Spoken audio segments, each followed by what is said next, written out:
bugs. That was it.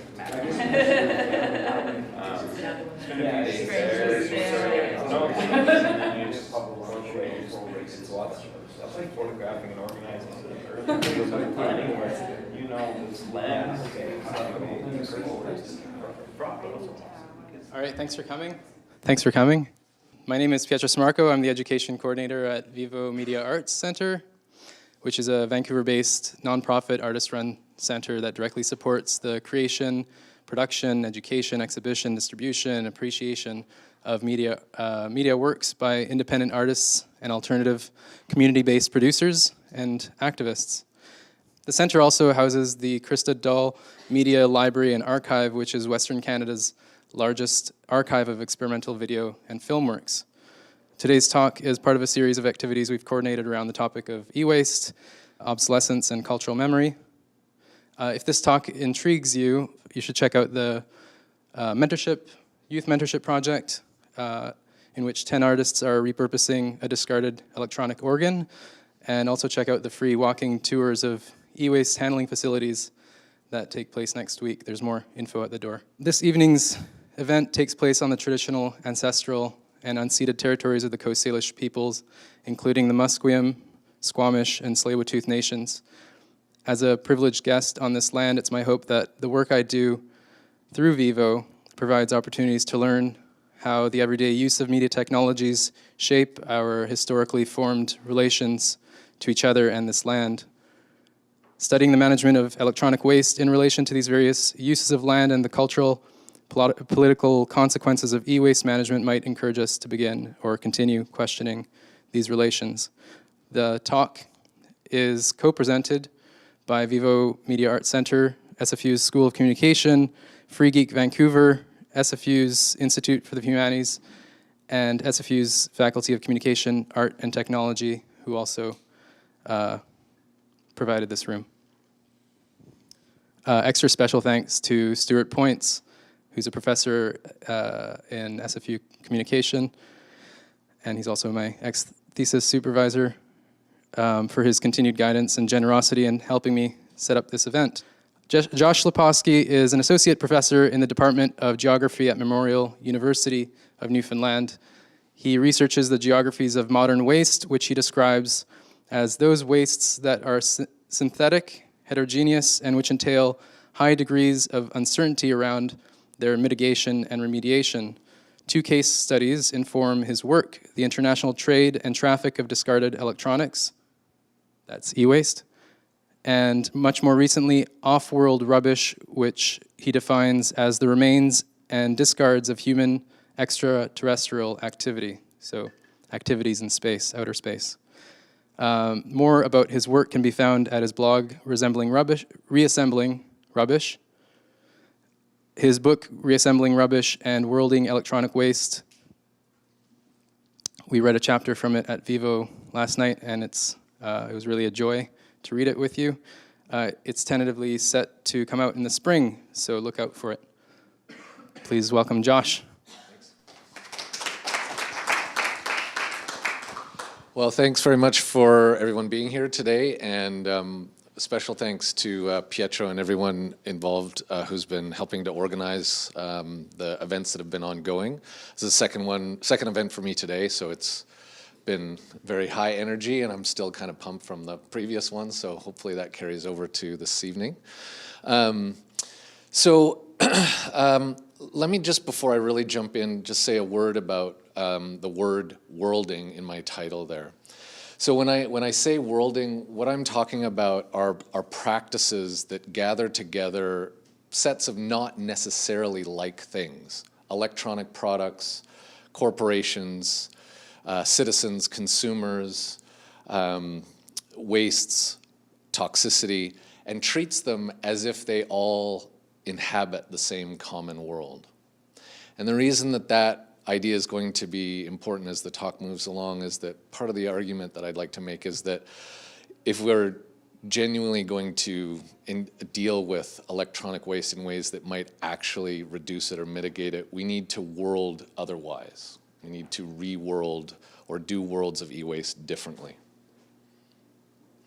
So to help start telling that kind of story, I need to start about 17 years ago when a technology journalist named Russ Ahrensman published an article in a now defunct trade magazine called Electronic Business. And in that article in 2000, he talked about something called electronic waste. The article is largely a profile of a new initiative, or then a new initiative between Hewlett-Packard, the electronics OEM, original equipment manufacturer, and Sims Recycling, who had, both of those organizations had facilities located in Rosevale, California, which you see circled on the map there. Sorry, it's a bit hard to read. And the partnership that HP and Sims got into together saw the gathering of electronics from HP products at the Sims facility, where it went through some processing and was then trucked 5,000 kilometers to the Horn smelter in Rouyn-Noranda, Quebec for final processing and smelting. And what the green circle there around the Sims and HP facility indicates is a radius of 500 kilometers. And what's important about that is that some studies done in Europe have suggested that after 500 kilometers of road transportation, the benefits of recycling electronics are gone because you've put more CO2 into the atmosphere through road transport than you have recouped or saved through recycling. So here you have this program showing us a kind of an interesting geography that saw electronics being trucked roughly 5,000 kilometers across the continent to one of the few smelters in the world that can handle electronics as an input, as a feedstock. And unless you know anything about metallurgy, of which I know not very much, but in sort of following these trails, it turns out that there's only a handful of such smelters on the planet that can handle electronics as a feedstock. Smelters are not kind of just giant furnaces into which you can chuck anything. They are very highly tuned to the materials that go into them. So Canada actually hosts 3 of the maybe half a dozen or slightly more smelters in the world. Horn, Belledune on Chaleur Bay, and Trail, of course, in BC is which you may know about.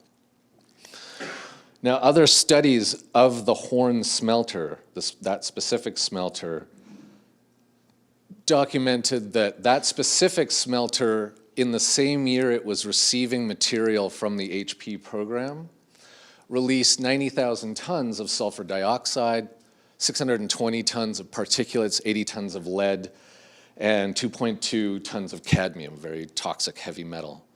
And the effects of those could be traced, beyond the immediate site of the smelter. So, they're airborne kinds of discards. And the reason that I need to start telling the story this way is that it is important to, I think, defamiliarize ourselves, not just with sort of preconceived notions of what electronic waste is, where it comes from, who deals with it, under what conditions, but also defamiliarize or make strange again what we think we know about waste. And the reason for that is that we all probably have a very intimate and personal relationship with waste. Even in this room, we're probably only at best a few meters from a waste bin. And so when we think of waste, that's, I would argue, often what we have in mind. It's what I put in the bin. That's waste. And yet, when you start looking at waste more broadly, the vast majority of waste is what's occurring in the dark gray and the red, in industrial waste, and then some special waste, and depending on which jurisdiction you're in, what counts as special waste, it changes. But in other words, something like 98% of overall waste generated happens before we even buy product X. Which means if we're talking about the waste that we put in the bin, whether it's trash or garbage, or the waste we put in for recycling, we're talking about the 3% slice. So I borrow quite heavily from my colleague Max Libéron, who it's a real privilege to work with. I I can't stress how great she is. But she's pointed out that the way a problem is framed is really important, because that framing then makes certain ways of dealing with the problem thinkable and at least potentially actionable.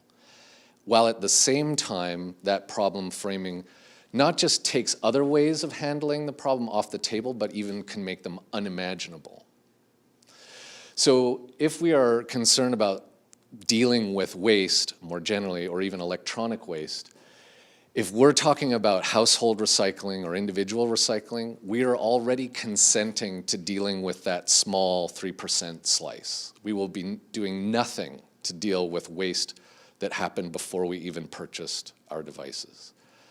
So that's one reason it's very important, I think, to make this defamiliarizing move, this making strange again when we're talking about waste.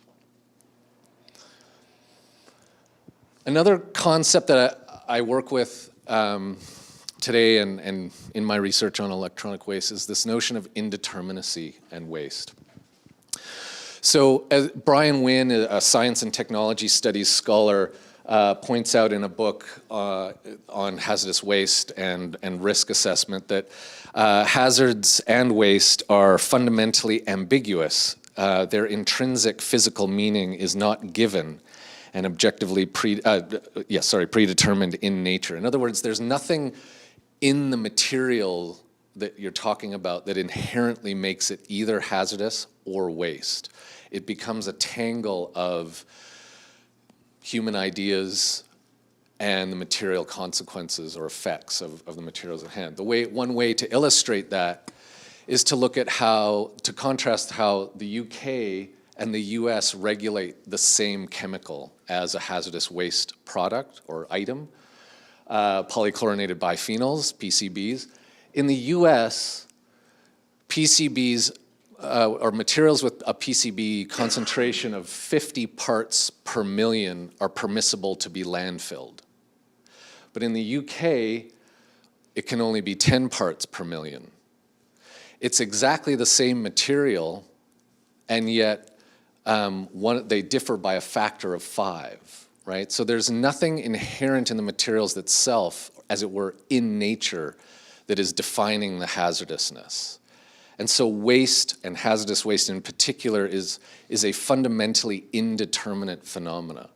What that means in a more concrete sense is that unlike uncertainty, which you might be able to quantify, we know that a phenomena can occur in this knowable range from X to Y.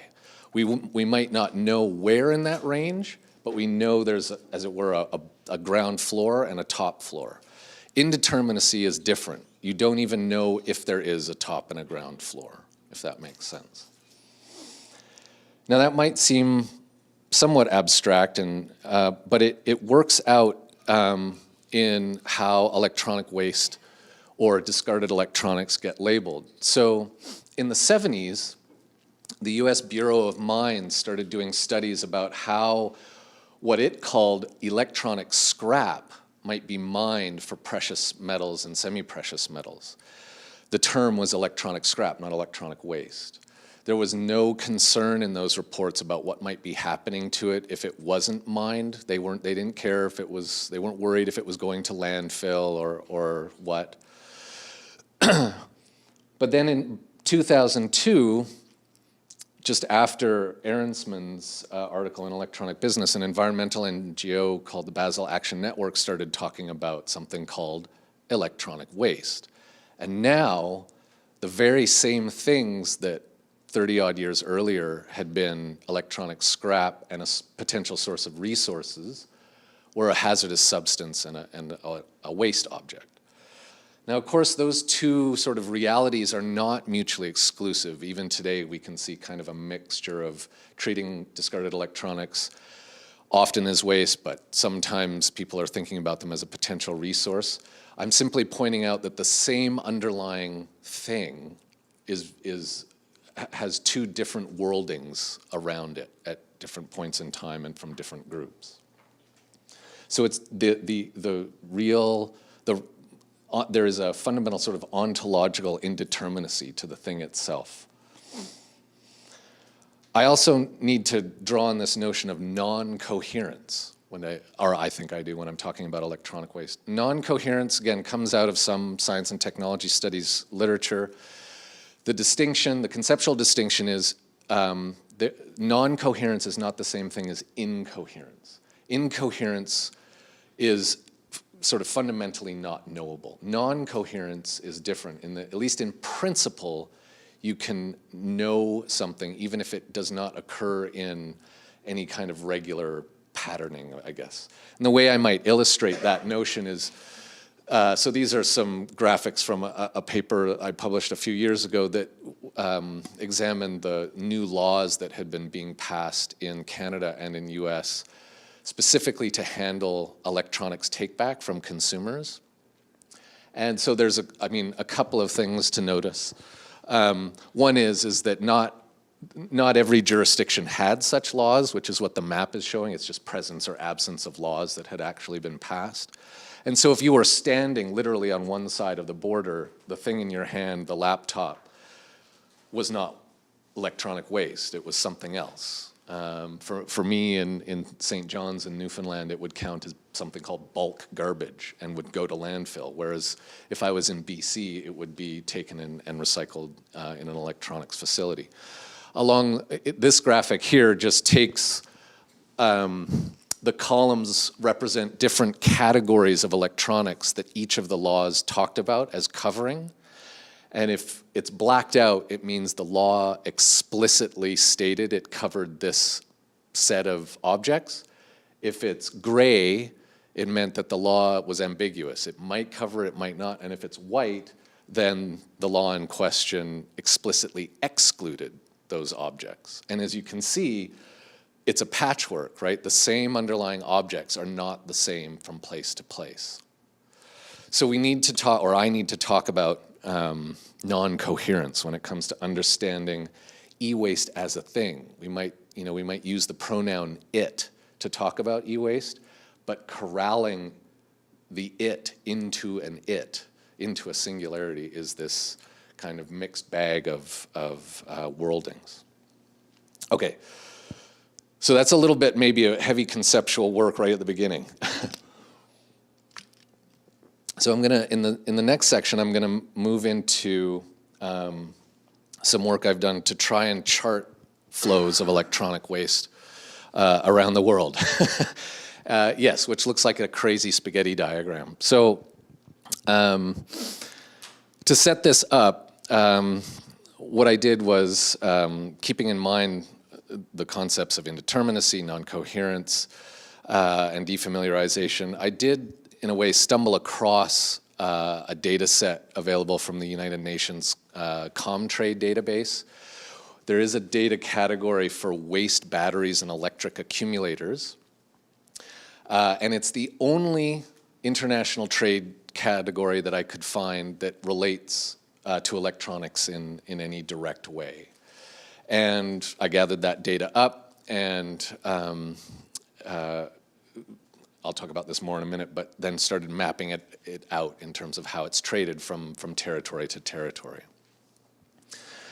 So to think through some of the importance of working with the concepts of indeterminacy and non-coherence before getting into the mapping itself, you may have heard of the Basel Convention on the international transboundary trade of hazardous waste. Arguably, it's probably the most important piece of international law that attempts to regulate international flows of hazardous waste, of which electronic waste is one category. It covers many other categories as well. But what I wanted to highlight here is two pieces of the convention itself, two annexes to the convention. Annex 8, which gives you called List A, a set of materials that will be covered as hazardous waste under the convention. And then Annex 9, called List B, which is what will be considered non-wastes and as a consequence not governed by the convention. And what I've highlighted, I'm sure it's too small to read, but what I've highlighted here in yellow are several categories of things that are electronics. So non-waste contains electronics, and waste contains electronics. So electronics is both and. It is both waste and non-waste under the convention. So again, corralling something into a coherent category called electronic waste, it is a worlding in the sense of bringing together a set of practices of not necessarily like things. I also need to talk a little bit about how the Basel Convention works. So on the right-hand side of the screen there, all of the countries in blue have signed and ratified the Basel Convention. People love to point at the US and go, oh, the US hasn't ratified. The US has signed but not ratified the convention. There's a variety of reasons for that. We can probably put those to the side for now, but if anyone's interested, I can speak to that at the end. But then the Basel Convention has a provision in it called Annex 7, sorry for the technicalities here, which essentially divides this world up into two monolithic blocks. One block includes the EC, the European Community, or now the EU, Liechtenstein, and the Organization for Economic Cooperation and Development, OECD. And the convention says it's fine if you guys trade waste, including hazardous waste, amongst yourselves. And then there's the other monolithic block, which is everybody else. And this says it's fine if you trade amongst yourselves. But it is not okay to send waste from Annex 7 countries to non-Annex 7 countries. The convention doesn't even imagine that it might go the other way. And this is interesting because it speaks very much to how waste is imagined as a sort of world problem. As we'll see in a moment. Okay, so when I took that data from the Comtrade database, I just categorized every country that had data for it into whether it was an Annex 7 state or a non-Annex 7 state, and then started looking at where the flows go. And what's very, well, at least initially very interesting is that the dark bar there is electronic waste moving from Annex 7, or we could say maybe the developed world or global north, to non-Annex 7, or so-called developing countries or global south. And early on, quite a bit was moving in the way that the Basel Convention says it shouldn't. But over time, that flow has dropped dramatically. On the other hand, flows from non-Annex 7, so the global south or developing countries, to the global north, to Annex 7, have been increasing. That does not at all match well with the dominant way that e-waste storylines are framed. And so one's confronted with how to reconcile some of this, and I'll get into that in a little bit. Looking at that same data, just now in using some colors and some flowiness, along the bottom here you've got years from 1996 to 2012 at the end. And what we see is that since 1996, flows of e-waste from Annex 7 or developed countries have been declining. That's that sort of brownish line that cuts across the graph.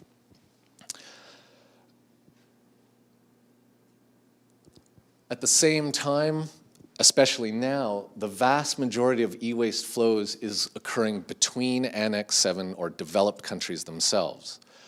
I would argue that part of the reason for that is that it's in those countries where that sort of handful of smelters that can handle electronics exist. Canada has 3 of them, Japan has 1, Germany, and I think Germany, Belgium, and I think Sweden is the other. So that's part of the story going on there. And in terms of the dominant way of being worried about e-waste, that e-waste is something that is being dumped from the developed world, as it were, to the developing world, it turns out that, at least when you consider these data, you're talking about 1% of total trade, the way the dominant storyline is framing e-waste as a problem. which again really jars badly with how e-waste as a matter of concern is usually framed. Okay, so what I then did was use these data to create a cartogram. Basically, this is essentially a social network of waste flows, where the nodes, instead of being people, are countries, and the lines connecting them, instead of being knowledge or information, is a material flow of waste. The colors refer to the continent that a particular country is part of. The flow lines are proportionate to the underlying volume of flow, and you read them in a clockwise direction. I know that is probably a bit hard to see, but one easy one that is able to be picked out is the USA, sort of in the top right-hand section there, and there's a very large flow going to Mexico. In fact, Mexico receives about 99% of e-waste from the United States. This is significant to think about because both the US and Mexico are OECD countries.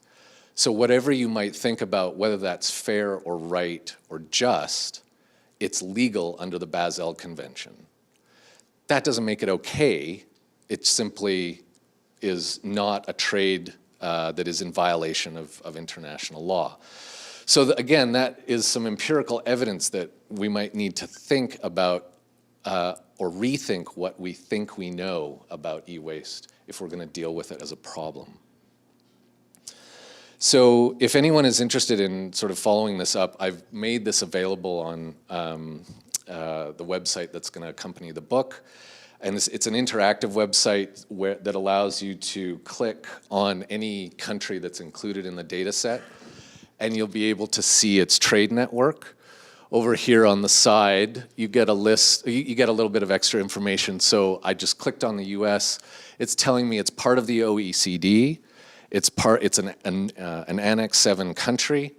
And then underneath it, you get the connections that it has with other jurisdictions. If they're mutual, that means the US and that country both send and receive e-waste from one another. If they're incoming, that means the US is receiving from that list of countries. And if they're outgoing, that means those countries are receiving from the US. And this really highlights the role there that Mexico is playing as a recipient of US electronic waste. Again, we may disagree about whether that is a fair or just flow of electronic waste, but it's not violating international law. They're both OECD countries. Of course, China plays very big in the discourse around electronic waste. And partly what's interesting to me from this data is that the way China is typically narrated, its role is always as recipient. And yet what these data show is that there's actually quite a bit leaving China as well to other jurisdictions. So again, quite a different picture of e-waste than the typical storyline would suggest. What am I highlighting here? Right, the role of jurisdictions like Hong Kong, which have kind of special administrative regulations around them. Hong Kong is, of course, the special administrative region. It doesn't have a designation under the Basel Convention, which means it can act as this kind of important conduit that is, in a certain sense, outside the rules of the convention. So there's that aspect of it. And also, Hong Kong is a very interesting jurisdiction because it's very wealthy, has a higher per capita income than both Canada and the United States. Lots of people in Hong Kong able to afford the newest electronics, and they get then exported from Hong Kong to other jurisdictions within the region. So where they're sent for reuse and the like. Another aspect of this data that's worth highlighting, Africa. of course not a country but a continent, Africa is always narrated as the recipient, and usually the recipient of e-waste dumping. But what these data show is that it's actually it does receive electronic waste, different countries in Africa, certainly, but Africa is also a major source of electronic waste. You see it moving out of Africa to Asia. In this case, India is an important recipient. There is a smelter, there is a smelter in India that may be part of the explanation for that. Also, the Republic of Korea, South Korea, is a very important destination of flows of e-waste from Africa, from elsewhere in Asia, as well as the Americas. So, we don't really hear about South Korea as a major area of concern when it comes to e-waste dumping. If you've been looking at e-waste, you have almost certainly stumbled across Agbogbloshie, the site, almost infamous site in Ghana. And you can certainly find electronic waste at that site. But what these data show, and then some of my own research, as well as research that some of my graduate students have done, show that domestic consumption of electronic equipment in Ghana itself is a very important part of the picture, something that doesn't really get talked about. In a way, it's indicative of our lingering geographic imaginaries of the world, right? It really shouldn't shock us that the capital city of Ghana, Accra, has hospitals, banks, law firms, universities, all of which have been using electronics for decades. And this is a photo I took more or less in the center of Agbogbloshie, this infamous scrapyard or waste site. And carved into the top of that desktop there is the acronym GIMPA. That's the Ghana Institute of Management and Public Administration. So in other words, domestic consumption and discard in these zones that have been construed only as recipients of the developed world's or the global north's e-waste. Domestic consumption is a very important part of the picture in terms of generating waste. But also, even as a site ostensibly only about waste, there's much more going on here than just dealing with waste. In trying to come to grips with those quantitative data, the quantitative trade data that I was taking you through a moment ago, when I was doing field work, I kept bumping into, and keep bumping into, I'm still doing field work, all of these instances where just outside what would be framed as dealing with waste is a whole vast, sort of ecology of business of refurbishment, repair, reuse. And in this image here, these two guys are building computers from scratch. You can see some of the power units in the background there, the fans, that you can see the circle, that's a fan. That's all, the words here are slippery, scavenged, collected from domestic consumers in Accra, and refurbished, repaired, reassembled. This is right in the center of Agbogbloshie, this site that is over and over again framed as a toxic waste dump, which is not to deny that there isn't that going on, but it's a very partial version of the picture. And I would point out that these guys are building full computers from components that have been picked out of the discard stream domestically and building custom computers. You can tell them, I want so much memory, such and such RAM, this kind of monitor.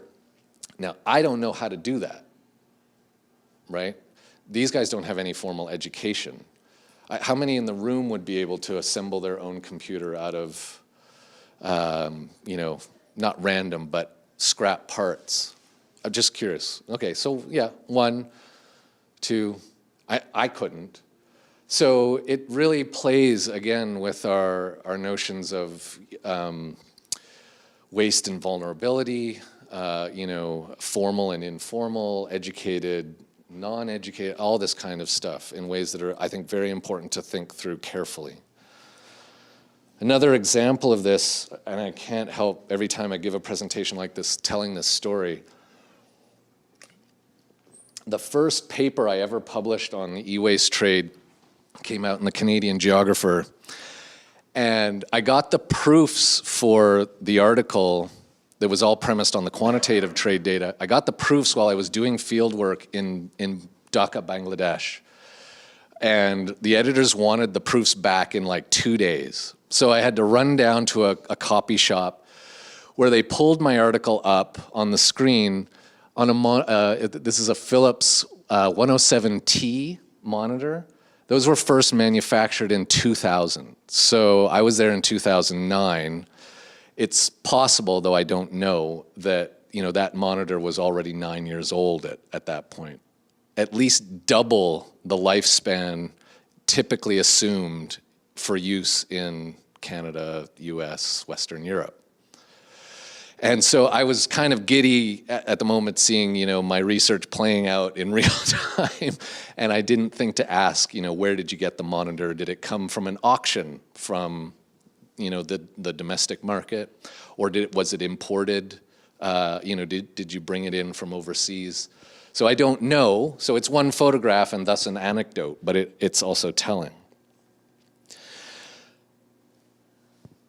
Our stories around e-waste are, again, they're typically framed as waste as a sort of end-of-the-line moment, right? This is the death of our products. You often see storylines around e-waste about where electronics go to die, right? So this is the end. But another aspect that I just had to confront from a straight-up empirical sense of doing fieldwork was, in this example in Dhaka, Bangladesh, this is a shop that repairs and refurbishes printers and monitors, but they also, I suppose, recycle them. I suppose recycling is the word. And not in terribly sophisticated ways. Heft it over your head, bang it on the street, and it busts open. You get access to the metals, the circuit boards, the plastics. But what I'd point out here is this is the same person here smashing it who's now on the hand phone. He is now calling the dealer who's going to buy the plastics from this shop after it's bundled up, and the metals and the circuit boards, which when you follow their trajectory through the city, that's high-grade copper from the wiring in electronics. This is a heat sink, so it's very high-quality aluminum. When you start to, this is another reason that electronics are such an at least for me, an interesting thing to follow in terms of a discarded object, because once it comes apart, the pathways just ramify. You've got plastics going this way, you've got aluminum going that way, you've got copper going that way, and it's impossible as an individual to follow all of that. So I'm very lucky to work with grad students who also engage in that kind of following the thing. In this particular case, we can just follow the plastics trail a little bit further. And it went maybe 50 meters down the road to a little micro enterprise where they're taking the plastics, putting them through a shredder, chipping it, washing it, chipping it, and extruding it in noodles, and then chipping it into I suppose technically they're called nurdles, which you see here in the bin. And those plastic nurdles are then taken to another business next door, totally separate, and put into a hot plastic press to make CD and DVD cases to sell the pirated movies, exported to India, to Singapore, to China. So when we were doing this research, part of what was surprising, at least at the time, was doing research on e-waste. I was expecting to wind up at the so-called end of the global economy, and yet I found myself right in the middle of it. And I had to sort of completely reorient how I was thinking about discarded electronics and e-waste. None of that is to suggest that toxic hazards, remainders, and all of that don't happen, but that's also, to leave it at that is a very partial version of the story. And if one is genuinely concerned about mitigating waste from electronics, as we'll see in a few minutes, I would argue you have to look much, much further upstream, long before you and I even purchase our devices. But I'll get into that in a few minutes. More of our research now in Lima, Peru, where we've been investigating.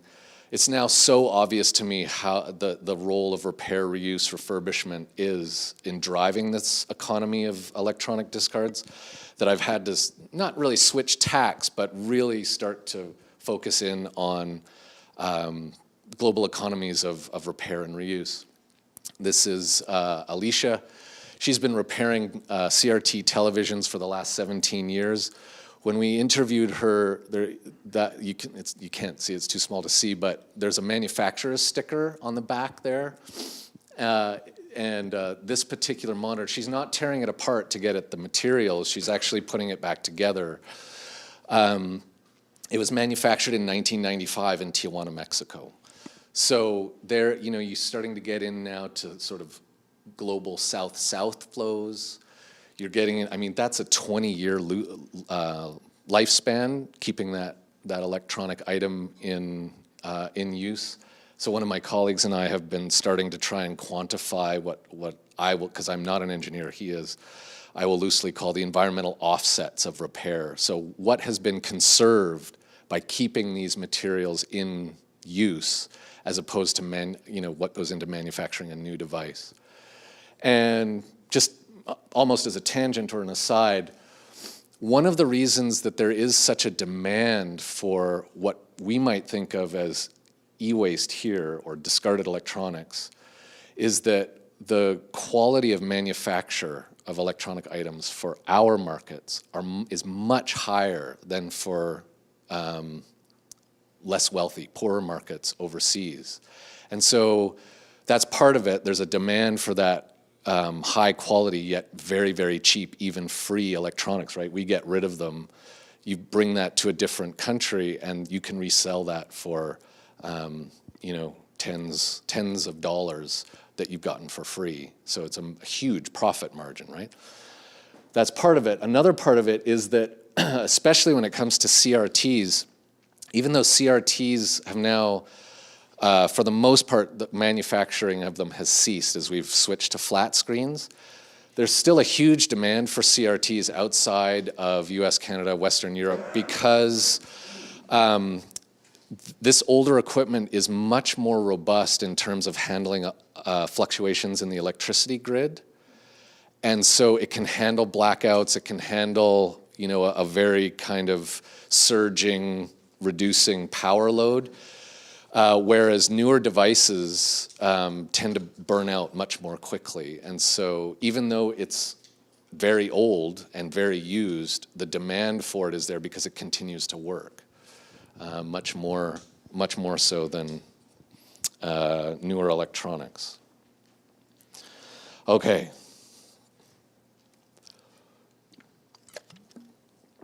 So sort of with all of that, it struck me as there's an overarching need to sort of look again at how we tell stories about electronic waste, but look again in a different way. And again, to sort of illustrate some of the reasons why, I'm going to focus in particular on a report that came out of the Basel Action Network, this environmental NGO, but not because I'm interested in critiquing their work, more because that one particular report from them has gone on to have such a career in framing the e-waste story by other people. So it's not so much about how the report itself as how other people have used that report. And sort of to try and back up my claim there, I'd point out that this one particular report, for example, moved out of the report itself directly into U.S. legislative debates that were going on in 2009 and actually continue on to this very day. The law that is being talked about here never passed, but it keeps sort of coming back in new iterations of Congress. What I would point out is some of the text from the bill and what I've highlighted there in blue. So early on in this text of the hearing related to this law, there is an attribution of a particular statistic to the Basel Action Network that approximately 80% of e-waste is directed to recycling in the US is not recycled, but is instead exported. That 80% figure, or the range 50 to 80% export, has gone on to circulate all over the place. You see it cited over and over again in academic literature. You see it cited on what I'll call the wild web. You see it cited in media reportage. And only sometimes is it actually attributed back to the original source. So part of what I've been interested in doing is tracing the career of this number as it became accepted as a fact, and try to think through what is it about that report that made it so trustworthy. You know, those of us in academia will be very familiar with citation chain analysis, I suspect. This is just data from Scopus, where I just looked at who has cited exporting harm. And it's quite interesting because exporting harm, it's not a peer-reviewed article, yet it's among the top 10 most highly cited documents in any of all of the academic literature that has electronic waste or e-waste in its title, abstract, or keywords. There's something, 2,800 such articles, at least that Scopus finds. And so this peer-reviewed report gets cited at least within the top 6 of that, often in what Scopus calls environmental science, and indeed in the journal Environmental Technology and Science. So what I did to start thinking about the role of this figure was take the titles, abstracts, and keywords of all of those articles that cited the exporting harm report and pulled them into a piece of software that you can use to do text mining with. It's free, open source, scholarly kind of thing, and looked at the most frequently occurring words. Sorry, it's a bit hard to read, but within this corpus of text, the titles, abstracts, and keywords, it's about 63,000 words in total, roughly the length of the book that I wrote about this. And looking for all of the word variants for recycling, so recycled, recycling, recyclates, etc., versus anything upstream, like design, like manufacturing, like producer responsibility, clean production.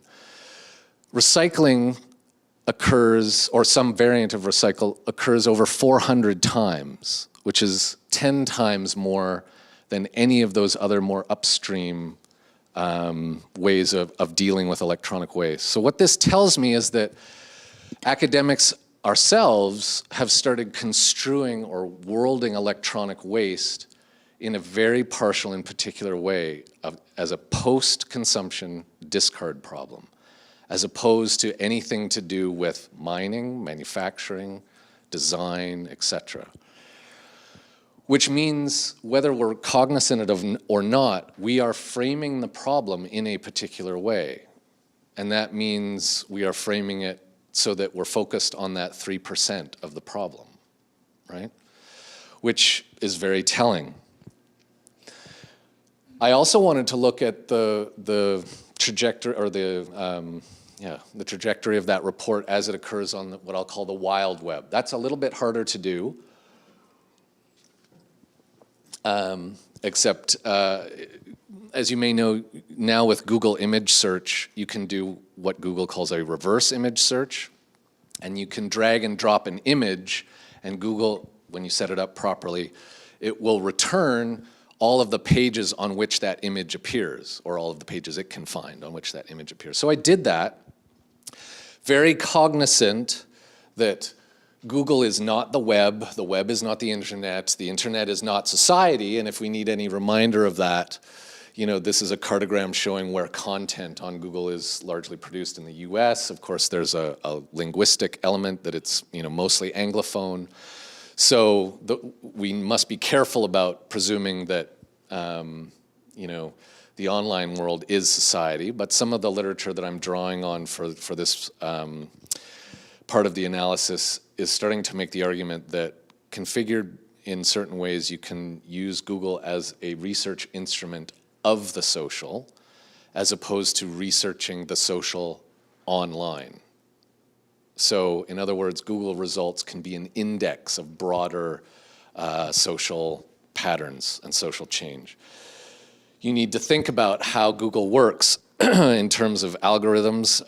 My apologies if there may be some of you in the room who are far more technically minded than me. Algorithms, though, I like to remind myself, is just a fancy word for rules. The rules may be very complicated, as the image is meant to suggest, and Google's algorithms are proprietary, so you and I can't know them, so there's all kinds of indeterminacy there. But the principles by which those algorithms work are accessible to those outside of Google itself, at least in general terms.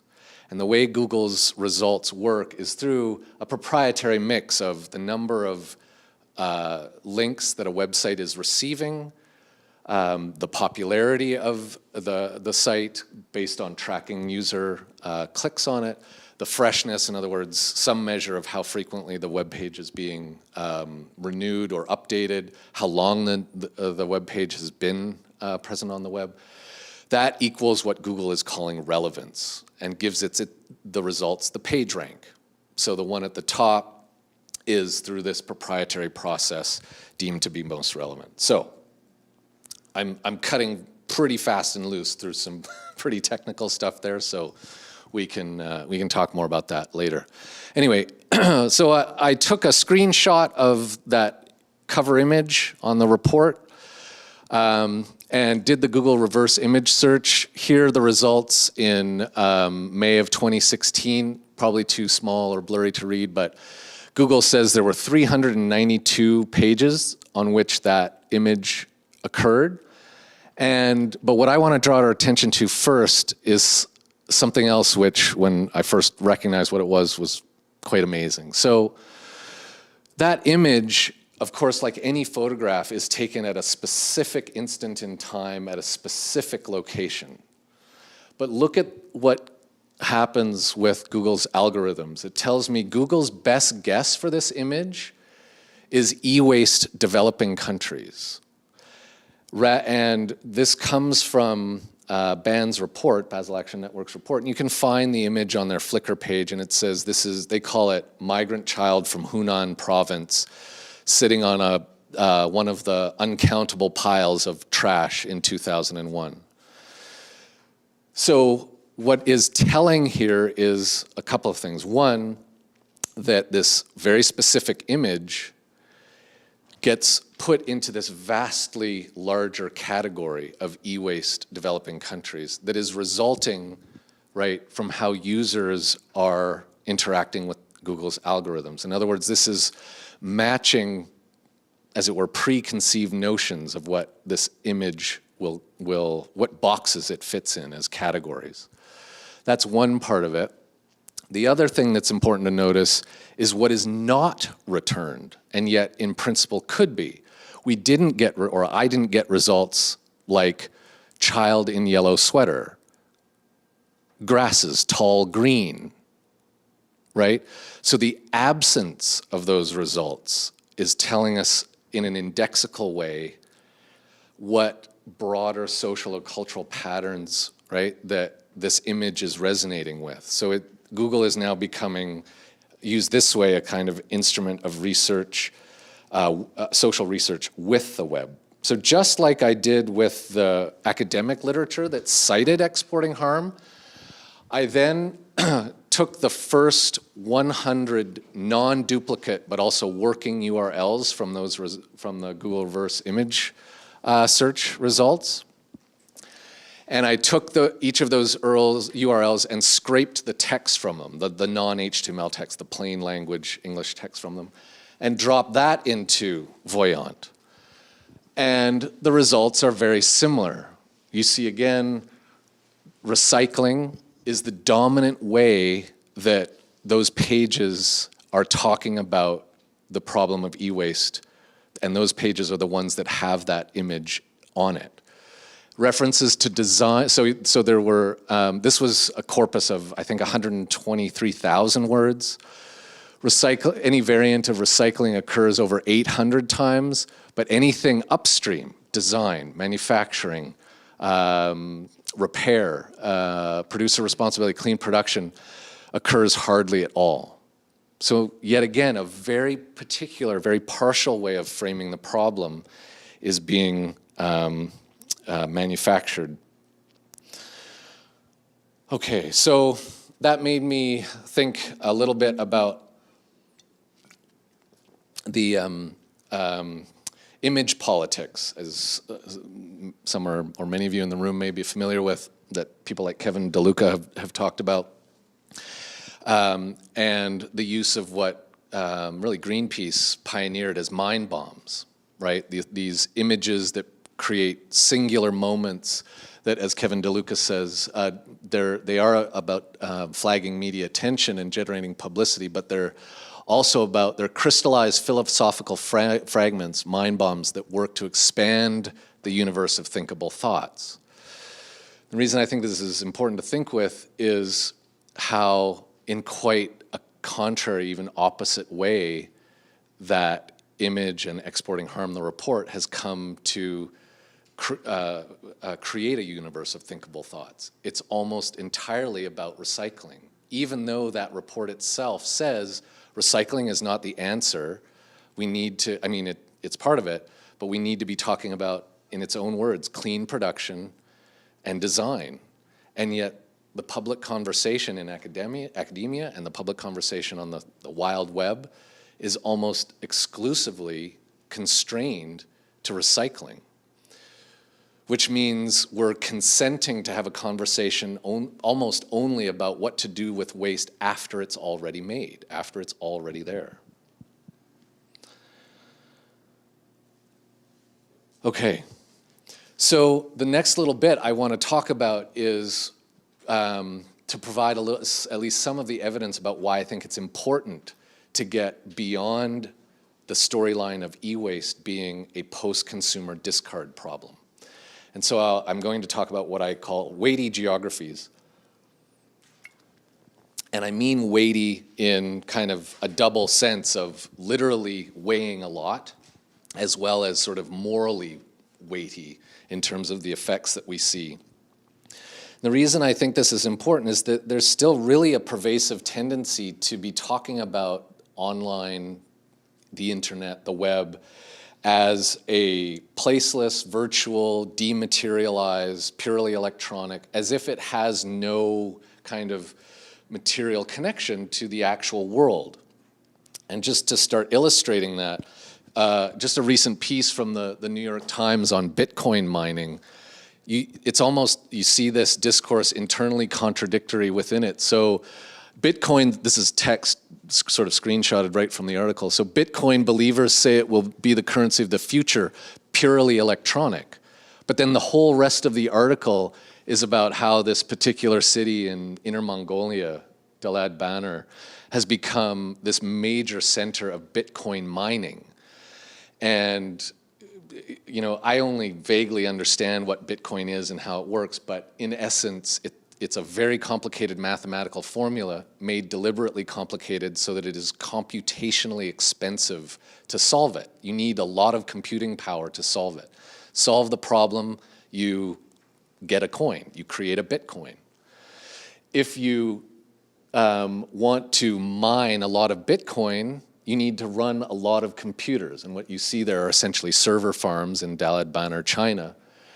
And you think, okay, so Dalad Baner, China, Inner Mongolia, why on earth is it located there? Cheap coal, huge subsidies for electricity that had originally been about powering industry, But when the industry failed to locate, or it wasn't enough, or the global economy went through its downturn, Dalad Banner turns to Bitcoin mining. They have tons of cheap labor, tons of cheap electricity, and they can run these computers 24/7.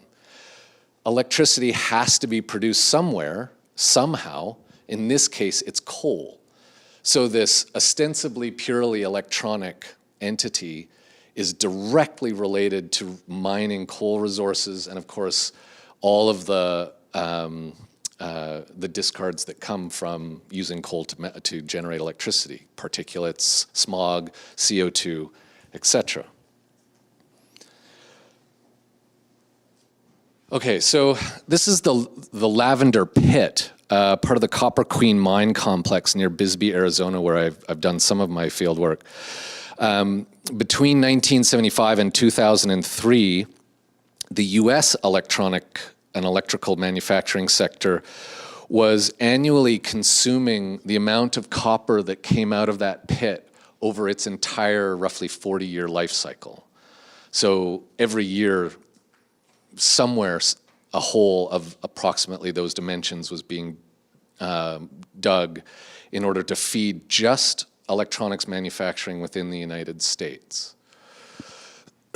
And indeed, it's memorialized. The Lavender Pit is not a working mine anymore, but there's a plaque just off the highway right next to it. Now, ironically, the Lavender Pit itself more or less closed in 1975, but 1975 is also marked as a year for which the demand for copper suddenly went back up again. Why? The demand for personal computers. This is what the Lavender Pit looks like from space. So that dark patch in the middle there is that sort of lake you were looking at in the mine. This is the town of Bisbee. And just sort of a few facts and figures about the Lavender Pit. So it was in operation from 1950 to 1974. About 600,000 tons of copper were pulled out. And to get that 600,000 tons of copper, that generated 256 million tons of waste, giving it what miners call a strip ratio of 1 to 426. So every ton of copper meant 426 tons of waste. That might sound absolutely extraordinary, but it is totally normal within the mining industry to have a strip ratio where 98% of the weight, 98% of the weight of material coming out is waste, not the stuff you're actually after. So then, just a little bit further south of the Lavender Pit in northern Mexico, I was doing some field work with a very small electronics repair and recycling cooperative. And this whole region is very tightly tied to the global economy of copper. So just south of here are a couple of different copper smelters, which are not, we're not receiving material from the Lavender Pit, but receive it from other nearby mines. The Cananea mine, maybe you've heard of, is very nearby. So to put electronic waste as a post-consumer discard problem in some perspective, a United Nations initiative called the Solve the E-Waste Problem publishes statistics of countries around the world and how much e-waste, post-consumer e-waste they generate. Mexico in 2014, they estimated at 958,000 tons. The one single smelter just south of the Lavender Pit produced 986,000 tons of sulfuric acid waste. So this is a number for a whole country. This is a number for a single smelter in that country, right? So now I hope it's starting to become clear about why I think it's so important to push the conversation about electronic waste upstream. In the US, I don't mean to sound like I'm picking on BAN, but they've done, the Basel Action Network, but they've done another recent kind of media event where they put GPS trackers in devices. And they estimate that about 440,000 tons of e-waste that starts in the US is then exported from the US. Well, you compare it to that same smelter in northern Mexico, And that single smelter is putting out almost double the amount of waste in the form of sulfuric acid waste as the entire United States is said to be exporting electronic waste in a given year. So we need to be thinking upstream. Other ways of looking at why upstream matters, production matters. I won't spend tons of time on these graphs, but as you may know, more and more companies are publishing annual reports, electronics companies, that give some measure of the environmental footprint of their products, and CO2 equivalent has become the metric of choice across almost all original equipment manufacturers. The specific thing they're measuring, CO2 equivalent, we can sort of set that aside for the point I want to make here. What the bars are showing is where in the life of that electronic is that CO2 equivalent release happening. And the bright yellow is production. The gray part is when you're actually using it. The orange is when the device is being transported from manufacturing to market. And then the blue is released during recycling. So when we're talking about a range of models of phones that I could find data for from companies' own reports, in the majority of cases, at least half of the CO2 releases are occurring before we even buy the device. No amount of post-consumer recycling is going to recoup what was already released before we buy it. The same pattern you can see with laptops. Dell is a little bit funny. They give themselves a credit with recycling, so their total, they say, is actually lower. It depends. Desktops, it's a bit more of a mixed picture, but still production is very predominant across most original equipment manufacturers. And tablets are very production intensive. Basically, the smaller and more complicated the device, the more energy and whatnot is going to be going into manufacturing them. So you're more likely to get releases in production that exceed those that occur during use. I'm relying here very heavily on other people's work. This is not my own. A lot of complicated numbers going on, but if you do the arithmetic, what the results from this study tell you is that using your computer accounts for about 20% of the total energy used over its life, whereas manufacturing is 80% of the energy. So if you want recycling, post-consumer recycling to solve the waste problem, then you are confining yourself to that 20%. This is what industrial electronics recycling looks like. You can see from the machinery there, it's an energy-intensive process. That doesn't mean we shouldn't do it or that there aren't benefits to it, but it's not sort of, you put your item in this blue box, magic happens, and then a new product emerges into the world. It's an industrial process itself. And not terribly sophisticated in many cases. This is just a conveyor belt that's leading sort of pre-shredded electronics into a big canister that has chains whipping around at it, a ridiculously high rate and smashing them into smaller pieces. In principle, no more sophisticated than that person that we saw in Dhaka lifting the printer over his head and smashing it on the ground. Of course, the conditions of work are quite different, but in terms of who's doing, sophisticated versus unsophisticated recycling, not really that different. I can't resist telling this one quick anecdote. So one recycling firm that we went into, this is copper at the end of their process. The copper is now ready to be sold back onto the world market, right? So this would be going into electronics or automobiles or anything else that requires copper. They wouldn't tell us who they sold it to. They wouldn't tell us the company name, but they would say that whoever this company is has a contract with the US Department of Defense, which within 24, and stated in their contract is that within 24 hours of a declaration of war, it's a plumbing company, they stop making pipes and they start making bullets. So this probably wound up as munitions zinging around Afghanistan or what have you. So following electronics is this way into just the tangly mess of worldliness that I find so interesting. Okay, sorry, a slight aside there. Again, relying heavily on other people's work here, measures of energy used in different phases of mobile phone life, just pointing out that component manufacturing is where a large chunk of that energy is used up. And in this same paper, they talk about the energy savings that are received by working with recycled materials. So we have very high rates of energy savings, but we have to remember that that's relative to virgin materials or raw material mining. So those very high energy savings are happening in this part, right? Not in component manufacturing. Yet another reason we need to be looking upstream.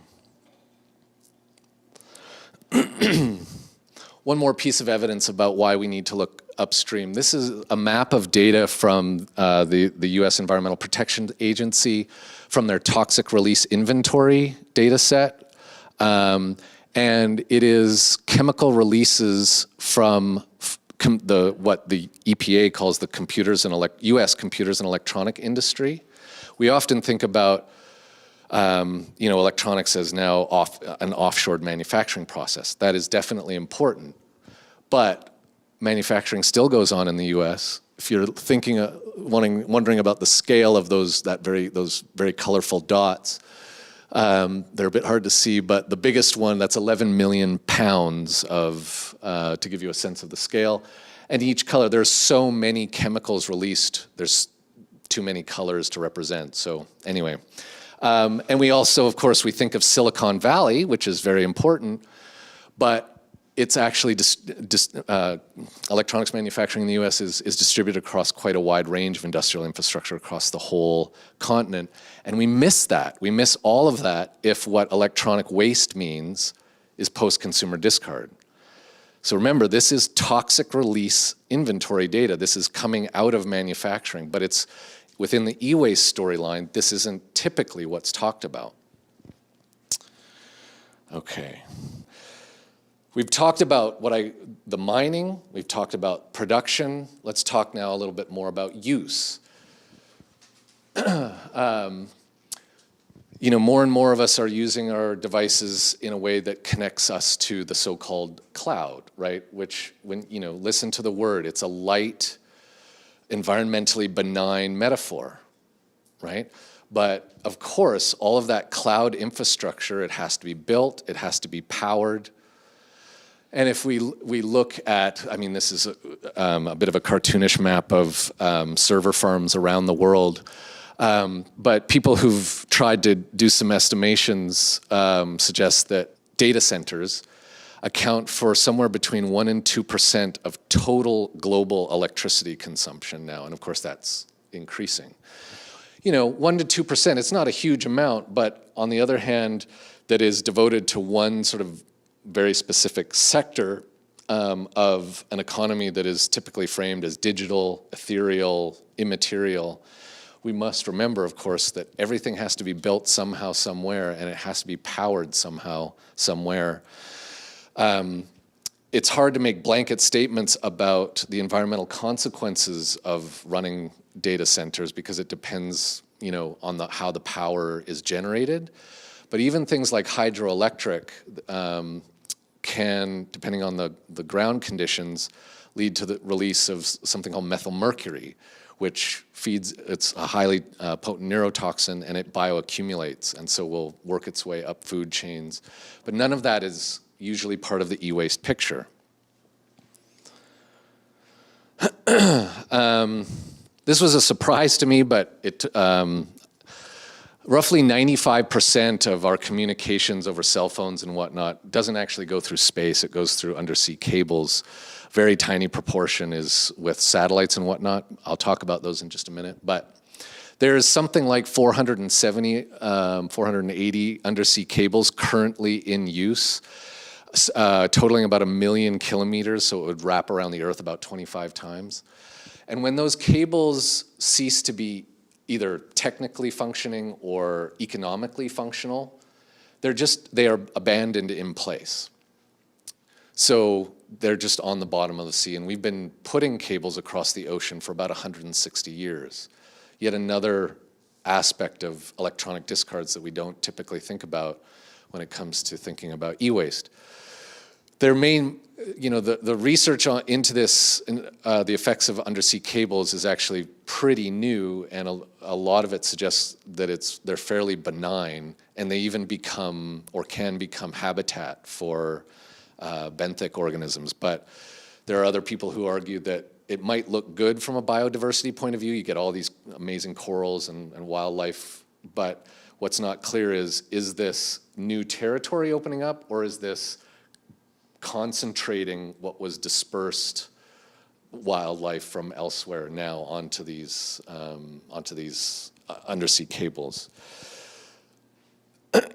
Last little bit in terms of the discard scapes that we don't typically think of. Now, a minute ago, I said that something like 95% of our communications go through undersea cables, but we're also highly dependent on electronics in orbit in the form of GPS. So GPS on your phone relies on a set of satellites in orbit. Of course, data being fed into our weather reports is being collected through satellites in orbit. And NASA and the European Space Organization have launched whole programs that are concerned with tracking orbital debris, which is what you see here.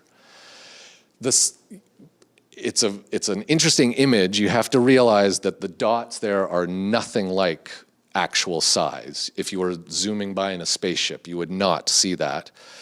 The pieces are typically so tiny that at that sort of level of zoom, you wouldn't be able to see it. So the size of them is hugely exaggerated, but the distribution, you can see the geosynchronous orbit around, and then all of these derelict satellites and whatnot in orbit.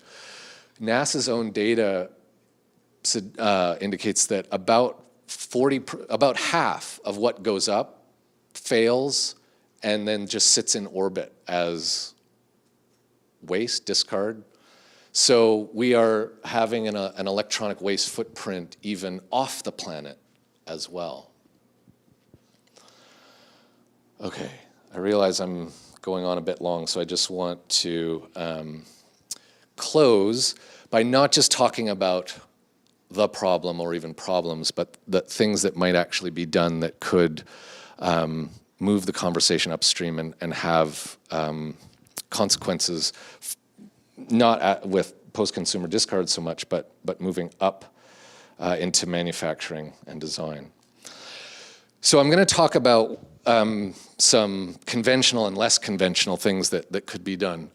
One thing that we could do is decriminalize export when export is being done for reuse, refurbishment, repair, because the longer you're keeping devices that are already manufactured in use, the longer you are conserving the materials and energy that went into manufacturing them in the first place.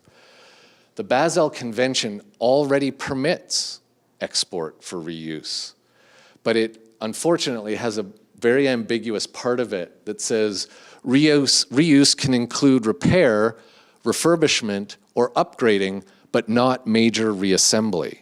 But then it doesn't define what counts as major reassembly. And so critics will say, well, any export is waste, and advocates are having to work against that image of e-waste dumping that is such a strong part of the e-waste storyline. We could facilitate what we might call ethical trade, very similar to how we might think about fair trade coffee or textiles. A little bit of a complicated graphic here, but part of the research that I've been involved with involved businesses on the US side of the border and the Mexico side of the border, and sending high-value, recyclable, repairable, or refurbishable equipment to Mexico for hand disassembly, if it was recycling, which the reason that is important is hand disassembly leads to a much cleaner fraction of material to go into the smelting process, whereas the automated shredding, it can be much more mixed. It's harder, it's less pure, so that messes with the smelting of it. But this business where I did research in northern Mexico was also engaged in repairing and then selling to the local market what had been used equipment in the United States. So we could talk about certification systems for ethical trade. They could be done on a contract basis. It doesn't need to be a certification system. Lots that I could talk about there. We could institute what I would call genuine extended producer responsibility. Those of you who live here, you know in BC, when you go and buy a new electronic device, there's an environmental handling fee tacked onto the purchase price. I can't remember if it's you actually see it on the bill or whether it's you do actually see it. Yeah, okay. So in some jurisdictions you don't see it. It's just wrapped into the total price. But there's nothing inherently wrong with that. In fact, you can make a good argument that consumers of a particular class of goods should have some direct responsibility for handling their waste at the end of life. But this legislation, not only in BC, but elsewhere, it's framed as extended producer responsibility, and producer is over and over again referred to as the original equipment manufacturers. But of course, by giving us the cost or the price, it's a guarantee that the producers are not, in the language of economics, feeling the price signal, right, that would perhaps incentivize them to design differently. So we would need genuine extended producer responsibility laws to do that, things that would force companies to devote profit to redesigning.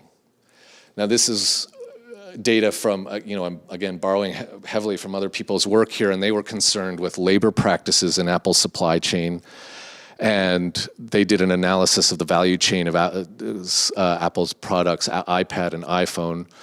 And you can see the profit rates for Apple in the wide red slices there, and that versus the cost of labor. So until we're instituting producer responsibility that has an effect on those red slices, we're not going to get genuine extended producer responsibility. We'll get extended consumer responsibility, and that's not necessarily a bad thing, but it's definitely not producer responsibility. Second to last slide.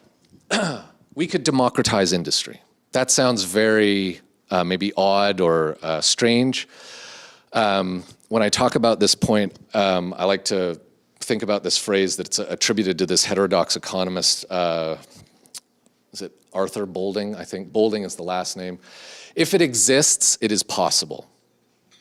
If it exists, it is possible.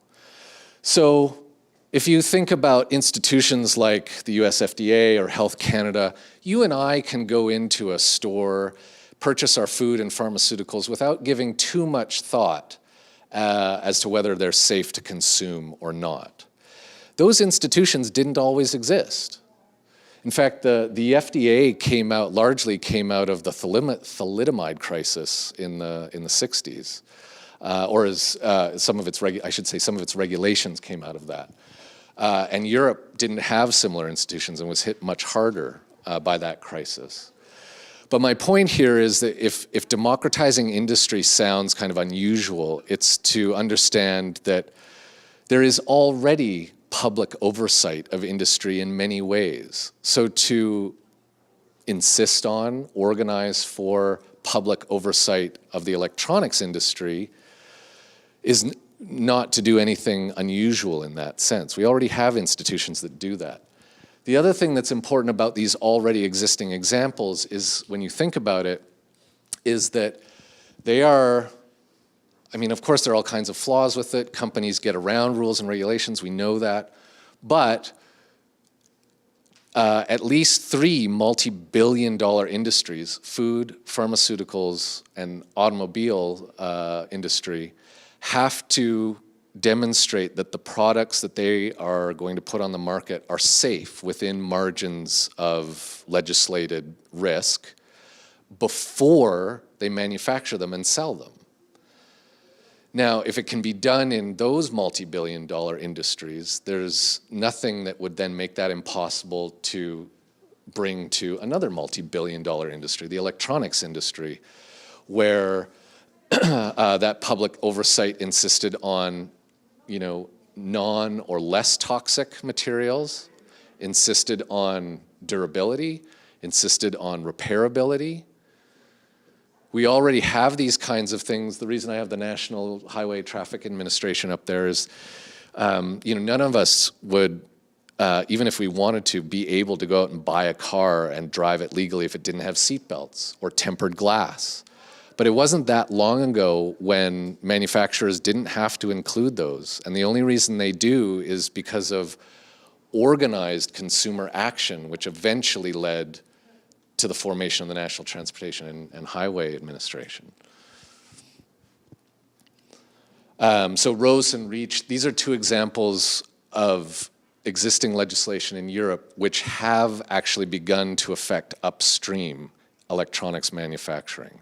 So if it can be done, RoHS is reduction of hazardous substance, REACH is something similar, except it cuts across all industries, not just electronics. And the EU is mandating what can and cannot be used in manufactured products. So again, if they can do it, why can't we? Okay, last point. I think sort of an ultimate takeaway here is that until we can reduce the aggregate material and energy throughput of electronics manufacturing, we will not be mitigating the e-waste problem. So there's, within ecological economics, some of you may be familiar with this, the so-called Jevons paradox. William Stanley Jevons, a 19th century political economist who studied the coal industry.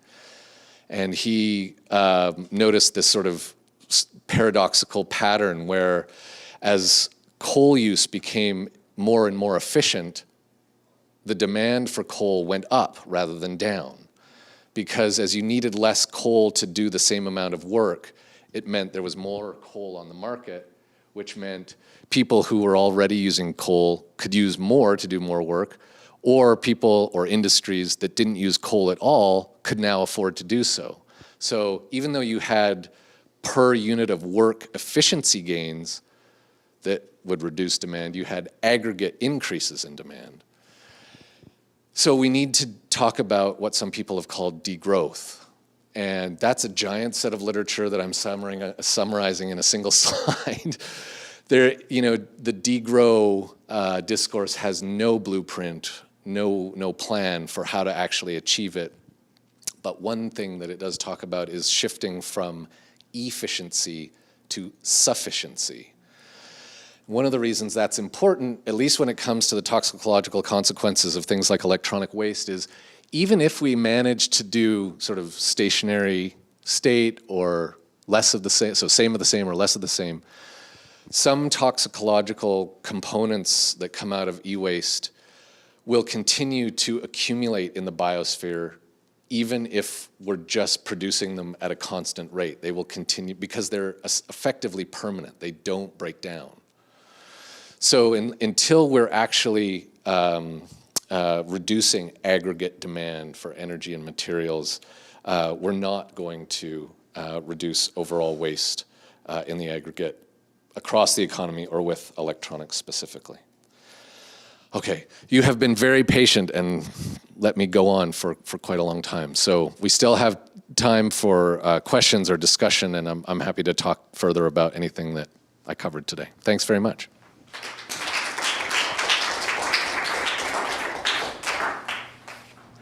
Thank you so much for this. This is really great.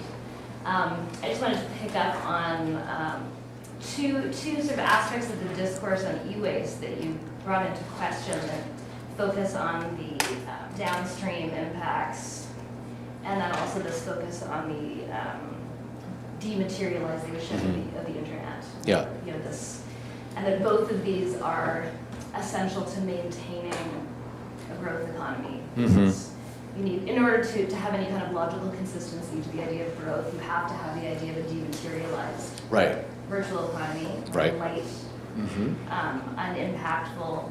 And also, if you address disposability, then you're basically cutting off the lifeblood of capital by Right. So yeah, I was happy that you ended with the idea of degrowth, but you know, obviously the impetus behind growth is the accumulation of capital, and it's, you know, class struggle. Right. So I sort of wonder whether that, like, this literature on degrowth, is it kind of glossing over the power dynamics there, like who is accumulating capital, and also just sort of interestingly the parallel between the accumulation of waste and the accumulation of capital, because when you concentrate wealth, it becomes a form of toxicity in itself. So there's kind of this. Yeah. Yeah. Yeah, I mean, the degrowth literature, first of all, it's pretty sprawling, and so certainly, you know, there's a clear awareness that power needs to be talked about, class needs to be, you know, and that, you know, degrowth is in, I'm trying to avoid the word in essence, but anyway, something other than capitalism. You're not going to get a degrowth capitalism. Right. Yeah. Yeah. So, I mean, that is part of the implication, I think. A broader implication of talking about waste or discard studies is, you know, my specific stuff is around electronics, but I'm actually talking about capitalism. Yeah. Yeah. And for me, you know, it's way harder for me to wrap my head around this sort of monolithic monster called capitalism, but I can understand the electronics industry. Yeah. So it's a way in, for me, it's a way into those broader conversations. Yeah. And I guess, is there a choice to avoid using the term capital or talking about accumulation, because it can be kind of, it can turn people off? Well, it's one reason that I find the degrowth literature useful is because at least it doesn't start with that kind of blockage of, oh, you're just an anti-capitalist, right? So I'm not even going to listen, right? So degrowth, it does offer a way to at least open up conversations. Yeah. Yeah. Yeah. Have you looked into the innovations that Dell and HP are bringing to design? So essentially creating innovative engineering designs in their equipment to reduce that Right. that manufacturing footprint, as you say, the big glut, Yeah, to yeah. help reduce the intrinsic inputs. Not in any depth. I mean, I know there are two companies which are devoting a lot of time to that. Dell, as what I do know about it, has for a long time been very keen to, they want to do closed loop manufacturing, and Apple, of course, most recently has said, we're going to do this without mining, right? Eventually, so they claim. But I sort of goes back to the point you're making, is that the closed, it's a nice image, the closed loop, but the closed loop can't stay this big and also be capitalism. It has to be doing this, right? And the Apple example specifically, you know, if they do ever achieve that goal of not using any mined materials, that may be great for Apple in a certain way, certainly from a marketing perspective. But if they exit the market for those mined materials, those same materials now become available for all those buyers who couldn't pay Apple's prices. So aggregate demand goes up. So hence, I think, your point, which is to be talking about all of those things, you can't avoid the sort of fundamental contradictions of capital, which are dependent on growth. Yeah. I actually had an opportunity to discuss with one of the key people at Dell how the program was working. So essentially what they're doing is they're designing better attachment mechanisms that allow defabrication of their units. Yep. And as you say, the closed loop. Yeah. And rather than them looking at that being a cost savings, they're looking at it as helping the environment. Right. So I asked them, I said, well, if they have to be marketing that to masses, Right. to buy their electronics, and are they seeing a market advantage because of it? Is society valuing that innovation? Yeah. And their answer is absolutely not. And I wonder, is that well, you know, I guess I could think of a number of reasons for that, but part of it would be if and how the price signal to consumers is communicated. I have no idea how, say, an HP printer compares to a Canon printer in terms of price, but if it's only a few dollars difference, then unless there's something on the HP thing that is saying, you know, yes, we're a little bit more, but, you know, this was half the energy that Canon over there beside us used, you know, so you should purchase us. Yeah. Yeah, it's consumer driven a lot. I mean, Yeah. I guess my point is that the message isn't getting across to the common masses that are Right. driving the demand, which is driving it. Right. We all have great ideas and concepts for trying to keep Yeah. the waste down, but Yeah. until they get the message to the consumer. Yeah. Yeah, though I mean, a sort of counterpoint to that is, of course, is Steve Jobs' old slogan that the consumer's job is not to know what they want. That's our job, right? So whether it's consumer demand or manufacturer push, I think, you know, we'll go back and forth on that all the time. Yeah. Other questions or, yeah? I was curious about what you said at the beginning, about how we tend to overestimate how much flow there is between non-Annex 7 countries and use. I think I wrote down in my notes the wrong number. I wrote down, you said only 1% of the global USD is going to non-Annex 7 countries? Yeah. Is that what you said? Uh-huh, yeah. Well, that's extremely low. It is. So, I was just curious, you probably also mentioned this at the beginning too, and I missed it. Does this figure include illegal? Like, is there any way to quantify how much is not being formally reported? Right. So that's a great question, and it's something that anyone interested in international trade data, regardless if it's electronic waste or wheat, needs to contend with, because unrecorded, misrecorded trade is, you know, by definition, it's not going to be in the data set.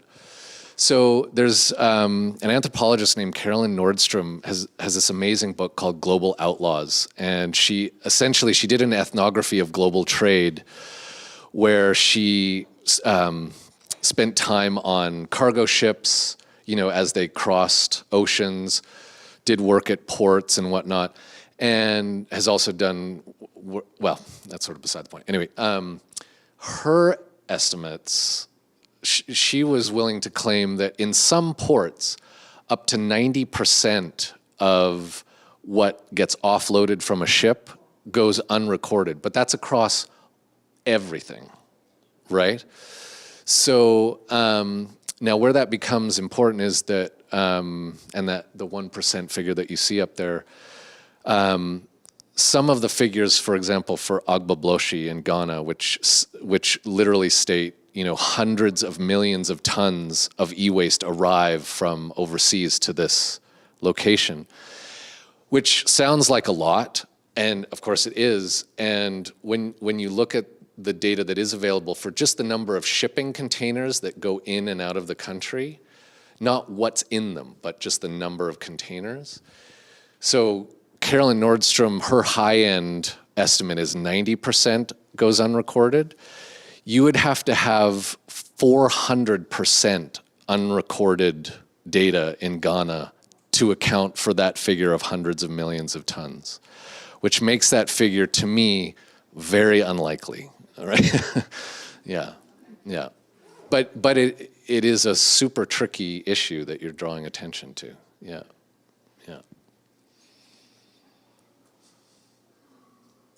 There's just something I'm curious, is that it was interesting to hear about the upstream and it's needed and based on your research. And you kind of touched on a couple of things that made me curious about, because you're talking more about like mining and manufacturing and needing to pay more attention to it.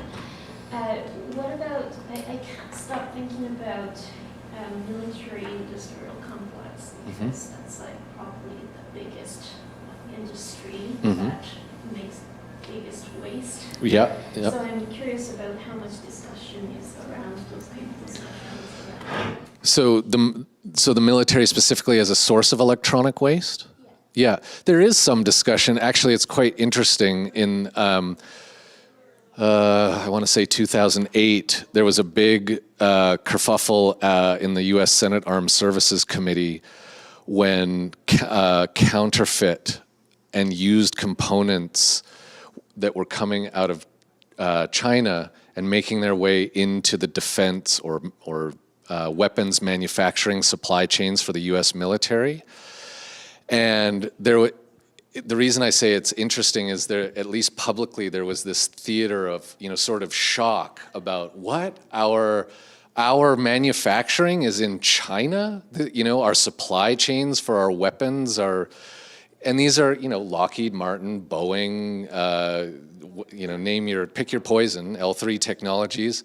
They're global companies, and their supply chains, shockingly, are not within the United States. They've been globalized like everything else. So there is some discussion. I don't think I've really seen anything that has tried to quantify the military as a specific segment of the waste stream.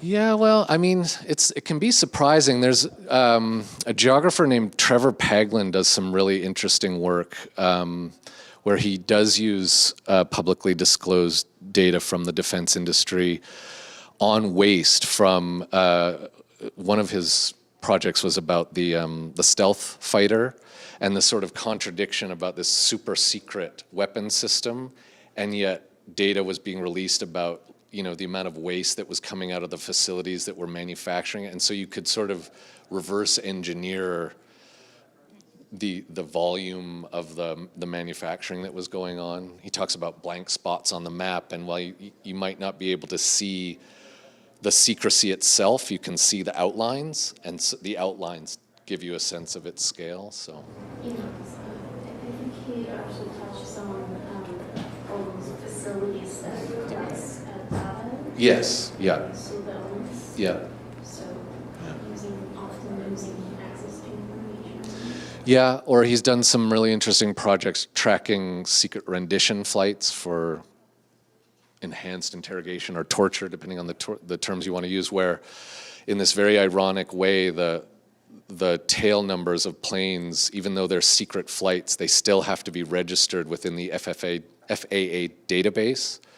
And so you get these weird flights that start in the middle of Nevada and land in the middle of Afghanistan, and then you can start tracking that tail number all around the world from publicly available data, even though it's a secret flight. Yeah.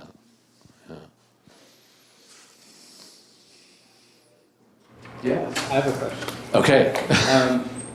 About the role of artists and cultural producers, and your analysis of charismatic images that we got a bit more into it last night at the reading. But so charismatic images like those circulated by Greenpeace band.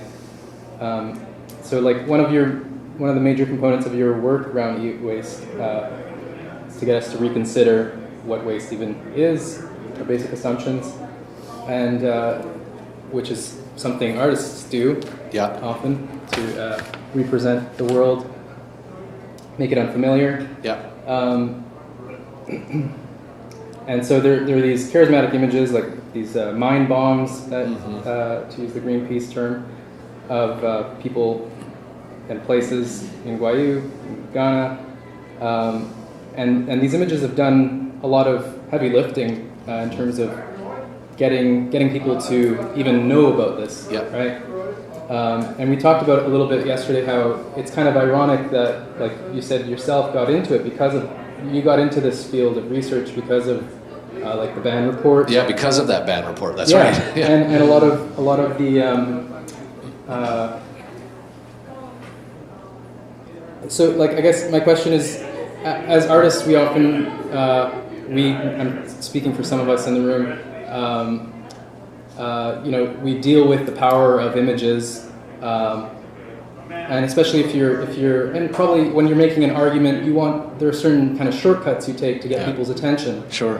Do you have any, like, how do you grapple with that? Do you have any advice, or how do you make strong arguments?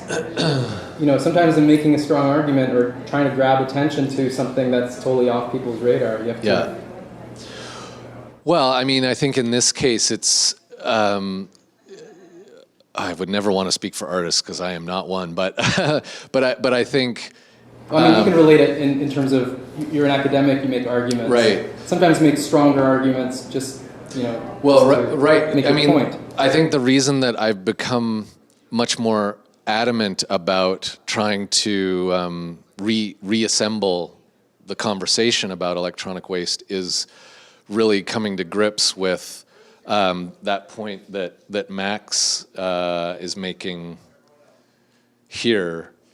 And not just Max. Samantha McBride has a great book called Recycling Reconsidered. She's a director at the New York City Department of Sanitation, and she's made these kinds of points as well. That once I became cognizant that what had fired me up about the Ban image was, wow, that's awful and it's terrible, but it's also this 3% part of the problem. And so I needed somehow then to more accurately portray the overall picture. How you do that, I don't know. I mean, I think this is one reason that art and artists are so important, is to think through those image politics. I mean, the mind bomb approach is one approach, but as we see it has, like other weapons do, like I say in the chapter, it has, like other bombs, it has collateral damage, which is to focus our attention downstream and leave basically invisible all of this other stuff. Even as the Exporting Harm report itself is saying, look, recycling is not the end goal here. I mean, we need to do it, but the most important thing is clean production. So, yeah, I don't know if that answers your question, and I have no idea artistically how you would get at this, but that's supposed to be what artists are good at, or figuring that out. Yeah. So I want to come back to capital, right?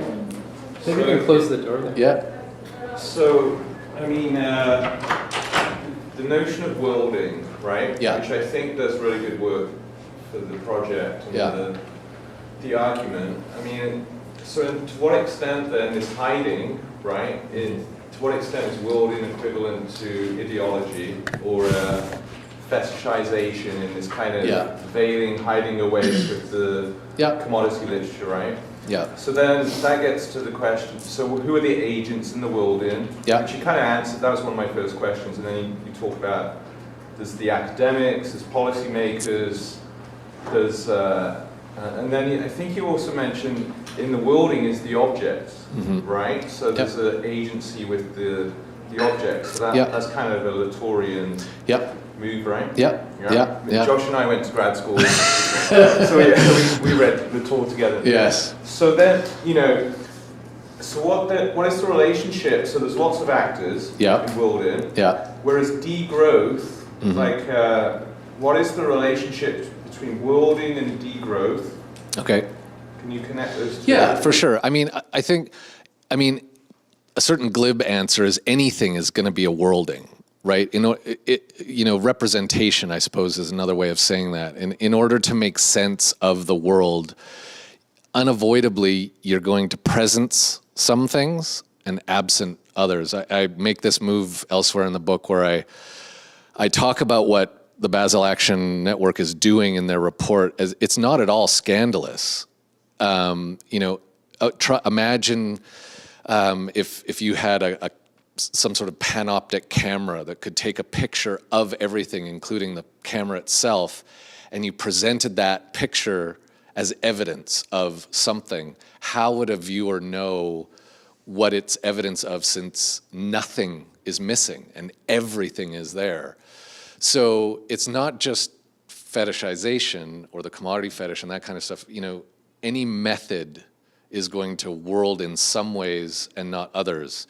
So part of the discussion that I do elsewhere in the book, I talk about the politics of measurement as a form of worlding, and which may sound very abstract, but has a concrete implication. So a lot of the policy making around e-waste is premised on measures of weight, just straight up kilograms or pounds.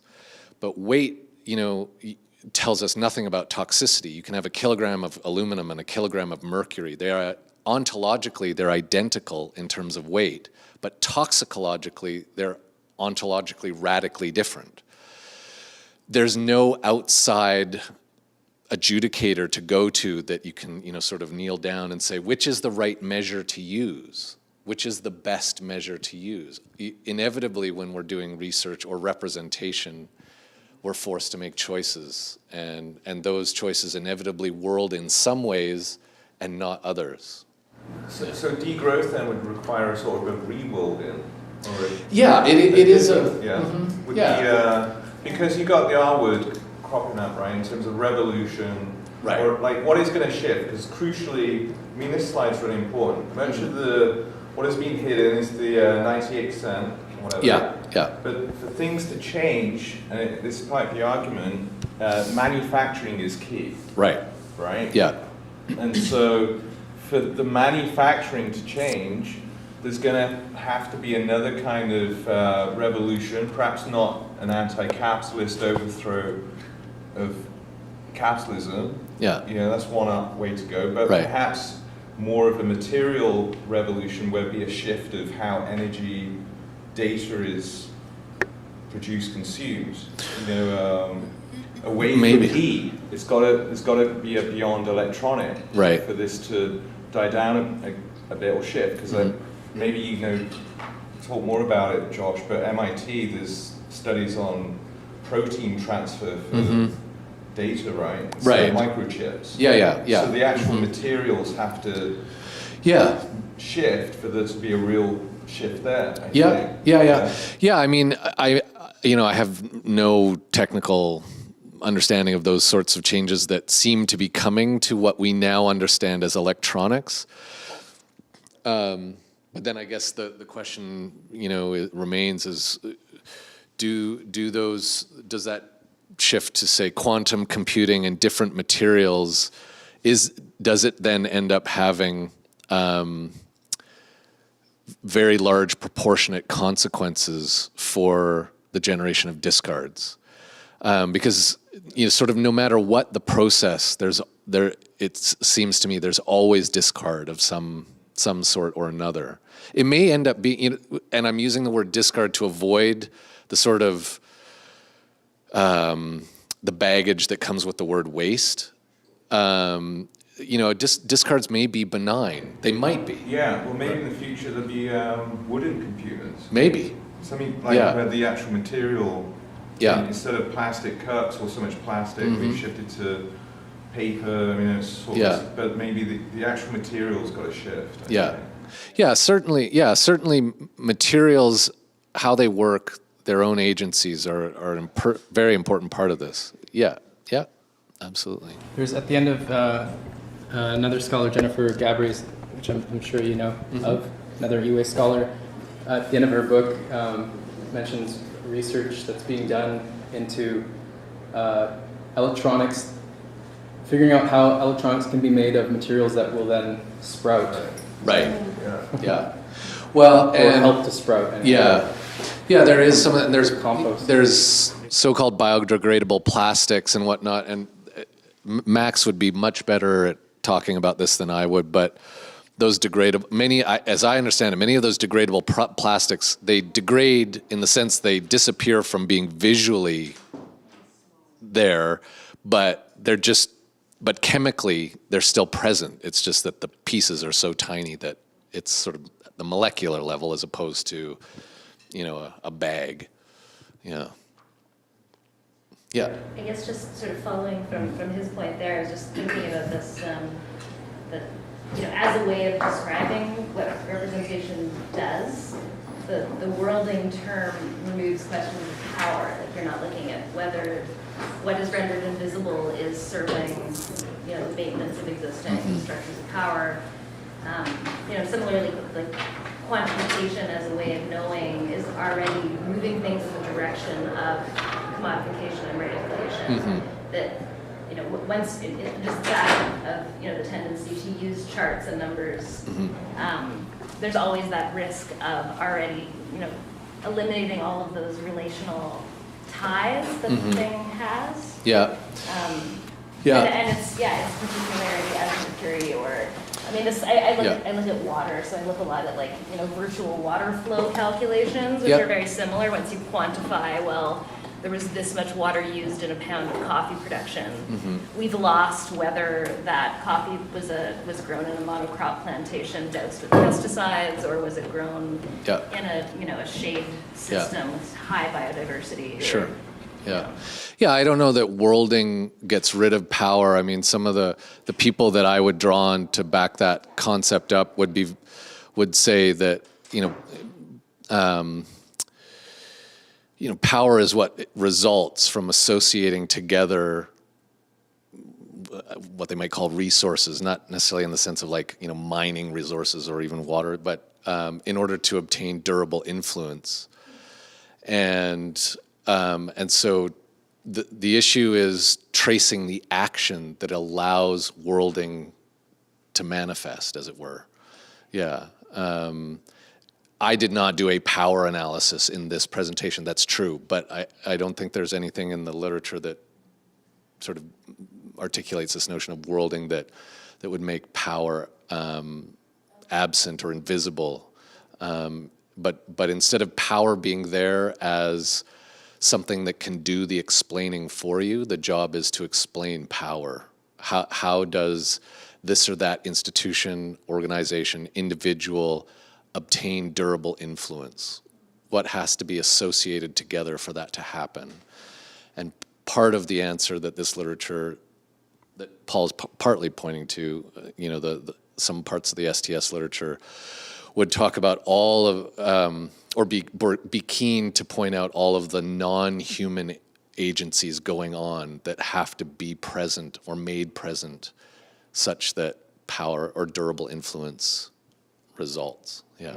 Well, one of the things that's interesting about these kinds of materials to me, the metals, the plastics, is the durability. And it's interesting to me the shift from, systems of domination that were primarily tied to things like gold and silver, and then you move into petrochemicals. They're still durable, unearthed materials, but the durability is unintended and unwanted. Right. Because the thing that we love hydrocarbons for is the speed and the acceleration, and then the sort of toxic leftover is, that lasts for millennia is unwanted. Right. But the metals have always been valued for their durability. So when these very durable things, whether it's a metal or a hydrocarbon, get launched into these accelerated turnover cycles of disposability, then you get this accumulation. Yeah.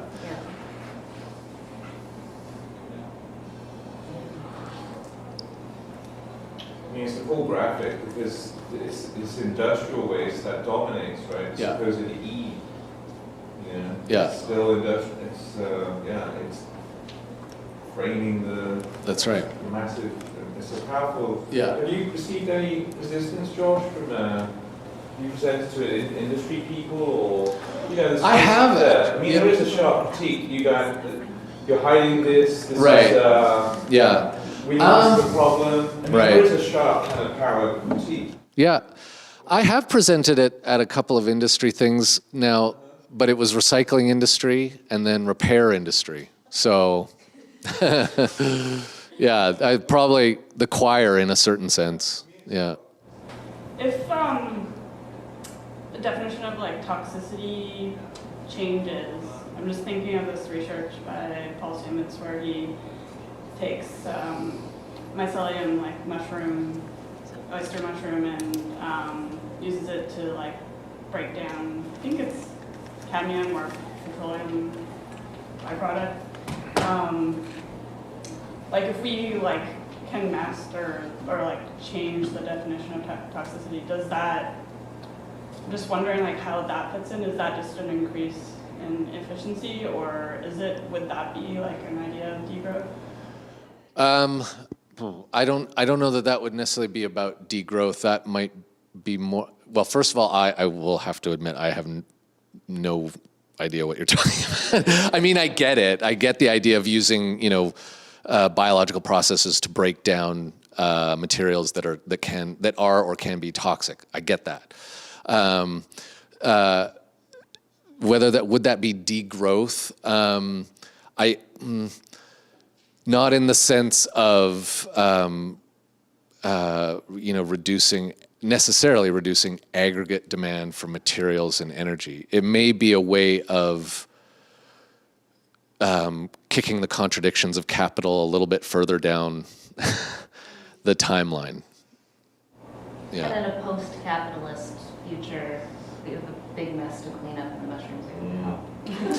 Well, this is right. I mean, this, yeah, this is part of some of the ideas that Max and I have written about with a graduate student, where, you know, we sort of essentially said, you know, even if you could shut the switches off today, you've still got thousands of years of having to deal with this stuff of various kinds. And it's not, I mean, nuclear waste is the one that gets held up as the